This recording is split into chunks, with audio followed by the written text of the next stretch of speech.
এইটো এটা ৰাতিপুৱাই বহুত দুখৰ খবৰ আমি পাইছোঁ। মই ইতিমধ্যে পুলিচক নিৰ্দেশ দিছোঁ যে বাংগালোৰৰ পুলিচ কমিশ্যনাৰৰ লগত কথা পাতিব লাগে, ঘটনাৰ তদন্তও কৰিব লাগে আৰু মৃত শৰীৰকেইটা সন্মান সহকাৰে অসমলৈ উভতাই আনিব লাগে। আৰু মই নিজেও কৰ্ণাটকৰ মুখ্যমন্ত্ৰীৰ লগত আজি গধূলি এই বিষয়ে আলোচনা কৰিম। এইটো এটা ৰাতিপুৱাই বহুত দুখৰ খবৰ আমি পাইছোঁ।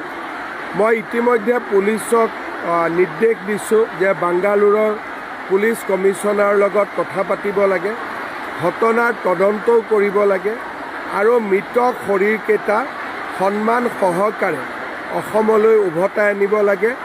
আৰু মই নিজেও কৰ্ণাটকৰ মুখ্যমন্ত্ৰীৰ লগত আজি গধূলি এই বিষয়ে আলোচনা কৰিম। এইটো এটা ৰাতিপুৱাই বহুত দুখৰ খবৰ আমি পাইছোঁ।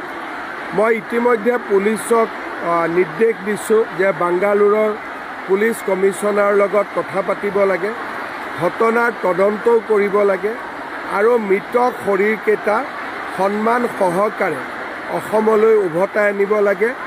আৰু মই নিজেও কৰ্ণাটকৰ মুখ্যমন্ত্ৰীৰ লগত আজি গধূলি এই বিষয়ে আলোচনা কৰিম।